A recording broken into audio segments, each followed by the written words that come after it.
લગ્ન પછી પત્નીએ પોતાનું નામ બદલવું જ જોઈએ? આ એક એવો સવાલ છે જે આપણા સમાજમાં લગભગ દરેક જગ્યાએ ચર્ચાય છે.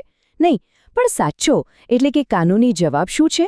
તો ચાલો આજે આપણે TV9 ગુજરાતીના એક અહેવાલને આધારે આ આખી વાતને બરાબર સમજીએ. તો મુદ્દાની વાત પર આવીએ. શું લગ્ન પછી પત્ની માટે નામ બદલવું એ ફરજિયાત છે? આપણે બધાએ આના પર અલગ અલગ મંતવ્યો સાંભળ્યા હશે. કોઈ કહે છે હા, કોઈ કહે છે ના. પણ આખરે કાયદો શું કહે છે એ જાણવું સૌથી અગત્યનું છે. ચાલો આજે આ બધી મૂંઝવણ દૂર કરીએ. જુઓ, આ વાત ખાલી નામ બદલવા પૂરતી નથી. આની પાછળ એક મોટો મુદ્દો છુપાયેલો છે. પરંપરા અને વ્યક્તિગત ઓળખ વચ્ચેનો ટકરાવ. તો ચાલો આને જરા નજીકથી જોઈએ. અને આ કંઈ ખાલી ઘરનો મામલો નથી. આ એક મોટો સામાજિક મુદ્દો બની ગયો છે. વિચારો, એક બાજુ સોશિયલ મીડિયા અને નવા જમાનાની વિચારસરણી છે, અને બીજી બાજુ છે આપણી વર્ષો જૂની પરંપરાઓ. આ બંને વચ્ચેની ખેંચતાણમાં સાચું શું છે એ સમજવું ઘણા લોકો માટે મુશ્કેલ બની જાય છે. તો ચલો હવે સીધા જ જઈએ સૌથી અગત્યના સવાલ પર. આ બધી ચર્ચાઓની વચ્ચે આપણો કાયદો આ વિશે શું કહે છે? કારણ કે અંતે તો એ જ ગણાય, ખરું ને? ચાલો જોઈએ. તો જવાબ એકદમ સીધો અને સ્પષ્ટ છે. ના, બિલકુલ ફરજિયાત નથી. ભારતીય કાયદામાં એવી કોઈ જોગવાઈ જ નથી જે કોઈ સ્ત્રીને લગ્ન પછી નામ બદલવા માટે મજબૂર કરી શકે. આ વાત કાયદાકીય રીતે એકદમ પાક્કી છે. પણ સવાલ એ થાય કે આટલી સ્પષ્ટતા ક્યાંથી આવી? તો એના કારણો સમજીએ.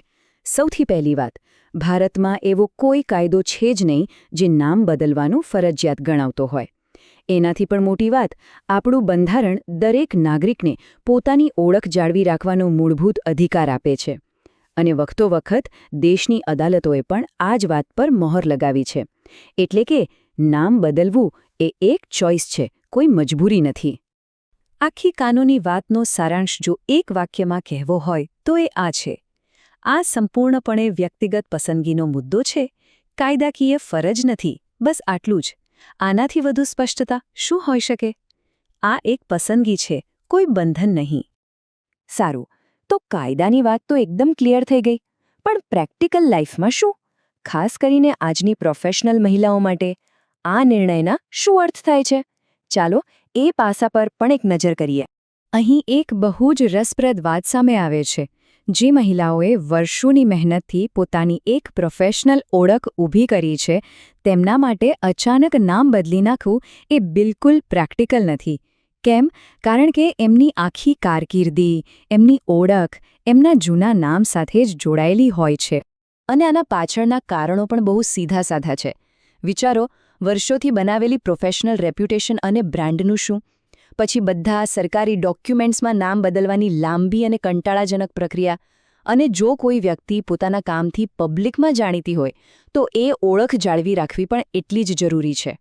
તો પછી આ બધી ચર્ચાનો સાર શું? આખી વાત ફરી ફરીને એક જ મુદ્દા પર આવીને અટકે છે: વ્યક્તિગત સ્વતંત્રતા અને પોતાની ઓળખ. આને સમજવા માટે ચાલો બે વસ્તુઓને બાજુ-બાજુમાં મૂકીને જોઈએ.